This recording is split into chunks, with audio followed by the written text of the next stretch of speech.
Hi friends, hope you are doing well. So today I'm going to talk about what do researchers want, and in the process we'll lay out some of the things which researchers do throughout their life from their starting to their retirement. So let's start with the number one thing, and that is research. Essentially researchers are in this field to do research, and to do research you need to find employment in some institution which helps you do research. So this could be a university, this could be a national lab, this could be a corporate lab, this could sometimes be a startup or any other place. Now once you have found such a place, you will probably need to write a research proposal to a body which gives grants, and then you obtain the money from them and you do the research which you have proposed. Money is typically required to buy equipment, computational facilities, to pay the salary of project staff, PhD students, postdoc, as the case may be. Now if you are working in a national lab or in a company, there may actually be a budget out there which will help you do the research, so this process of writing proposals will be less. Now once you have done the research, the next step is to publish papers. So in case your research work has turned out to be successful, you have found some new discoveries which are worth publishing, you essentially send this to a conference or in most cases to a journal. There are some fields such as computer science where people publish most of their work in conferences. However, there are other fields such as sciences and social sciences where people publish in journals. So you may at that point need to figure out what are the good journals in your field, find the impact factor of the journals, look out for journals which are listed in Scopus and Web of Science, and then submit your paper there. Now of course there is going to be a review process, and at the end of the review the journal may accept your paper, it may give minor or major revisions, or it may reject it, and you continue this cycle till you start getting some papers into the system. So that's the next step which you do essentially in your research path. Now number 3 step is the thing about citations. And what happens is that once you have published some papers, you try to think as to what is the impact of these papers out there in the literature. So in most cases researchers do hope that some people will cite their work, and some people will actually write papers in which they mention your work. That is essentially what is known as a citation.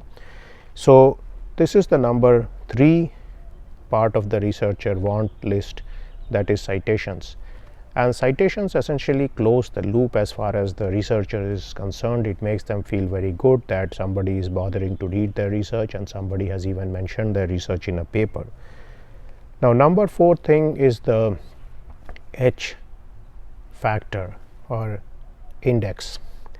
Now this factor is often used by researchers to figure out where they stand in terms of some other researchers in the field.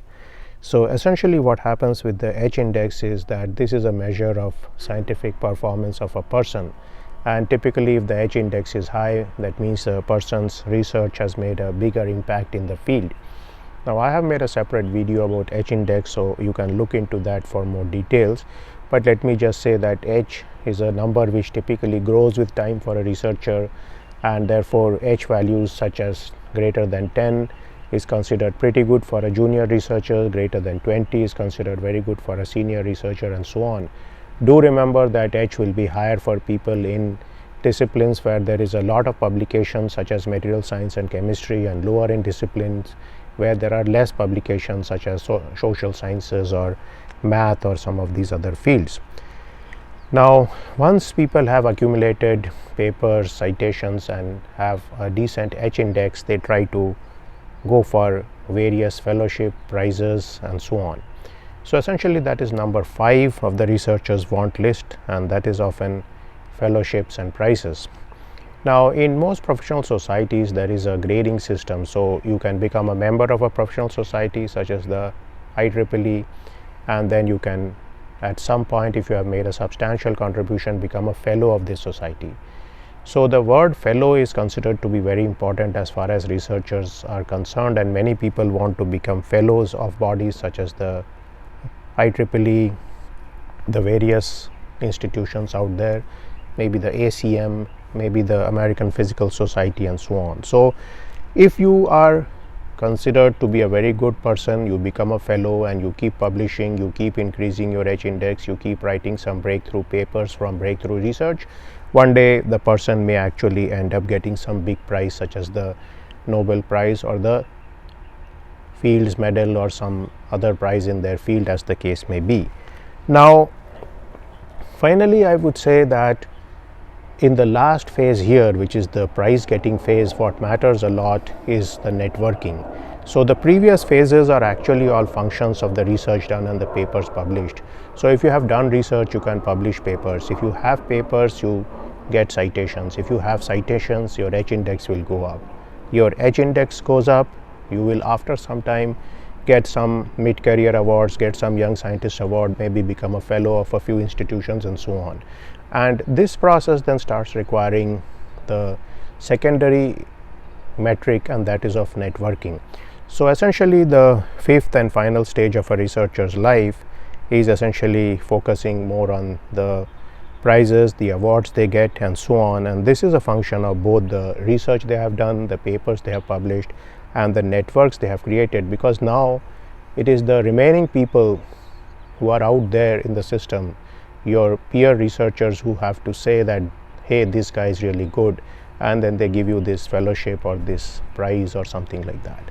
So that was my take on the typical wants of a researcher and how they grow with you throughout your life. And in the end, I would say that the only thing under your control is actually doing the research and writing papers.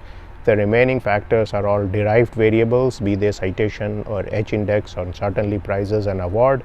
So researchers will be much more happy if they focused only on doing research and writing papers and let the system take care of the remaining aspects.